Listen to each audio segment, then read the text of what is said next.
এবার কি ক্রিস কোলম্যানকে হারাতে যাচ্ছে বাফুফে? রুজেরো মিকেলকে তো আগে হারিয়ে ফেলছে, তার নাম নিজেই প্রত্যাহার করে নিয়েছে। আর সেটা বাফুফের এক কর্মকর্তা বলেছে তাদের কোনো সমস্যা নাই, একজন চলে গেছে, বাকিদের নিয়ে কাজ করবে। এখন যদি ক্রিস কোলম্যান চলে যায় তারপরে কি তারা আগের মতো কথাই বলবে যে কোনো সমস্যা নাই, বাকি যারা আছে তাদের নিয়ে কাজ করবে?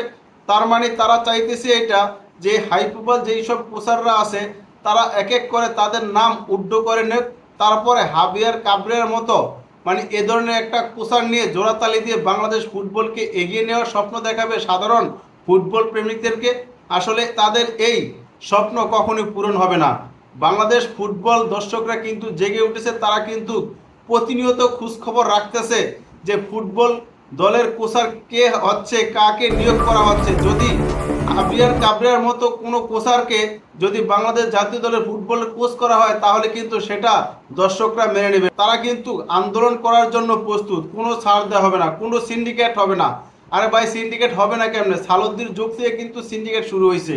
আর সেই সিন্ডিকেটের করতো যেই সব লোকগুলো তারা কিন্তু এখনো বাফুফেতে আছে, হাসান আল মাহমুদ, সাইফুল বারী টিটু, তারা কিন্তু আসলে এই সিন্ডিকেট জন্ম দেয়। কারণ হাবিয়ার কাবরিয়ার সাথে জিকুর সাথে সমস্যা হয়েছে, এখন সহকারী কোচের কাজ কি?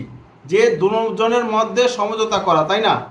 তারপরে থেকে যখন হাবিয়ার কাবরিয়ার সাথে জিকুর একটা সমস্যা হয়েছে, একটা ম্যাচ খেলে নাই, তারপর থেকে জিকুকে প্রাথমিক দলের স্কোয়াডে রাখে, চূড়ান্ত দলের স্কোয়াডে রাখে না, তাকে সরিয়ে দেওয়া। এরকম একটা সেরা গোলকিপারকে মানে প্রাথমিক স্কোয়াডে রাখে, চূড়ান্ত স্কোয়াডে রাখে না। এই নিয়ে বাফুফের কোনো কর্মকর্তা এখন পর্যন্ত বলেনি যে আমরা এই জিকুকে এই কারণে রাখতে পারি নাই। তোমরা যদি এতই বুঝো, তোমরা যদি এতই জানো যে সব কিছু কোচের দায়িত্ব, তাহলে তুমি সহকারী কোচের দরকার কি ভাই? তাহলে তুমি কেন বাফুফেতে টাকা নাও? সেটা একটা প্রশ্ন ওঠে না? আর সাইফুল বারী টিটু এর কাজটা কি? এ সব হচ্ছে নষ্টের মূল সাইফুল বারী টিটু।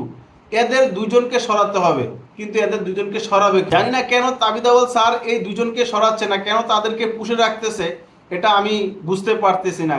ক্রিস কোলম্যানকে নিয়ে যেভাবে দাম কষাকষি হচ্ছে মনে হচ্ছে বাজারে মাছ কেনার মতো। তার বেতন কমিয়ে নিয়ে আসছে বাংলাদেশে কাজ করার জন্য। আগে যেখানে ছিল 30-35, সেখান থেকে এখন সে 25-26-এ নিয়ে আসছে তার বেতন। তারপরে সে এখানে কাজ করতে চাইতেছে।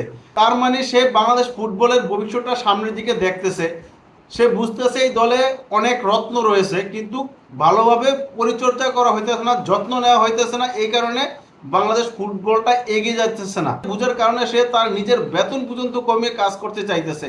আসলে এই ধরনের হাই প্রোফাইল কোচার শুধু বেতনের জন্য কাজ করে না, তাদের একটা ক্রেডিট থাকে, তাদের একটা সুনাম থাকে।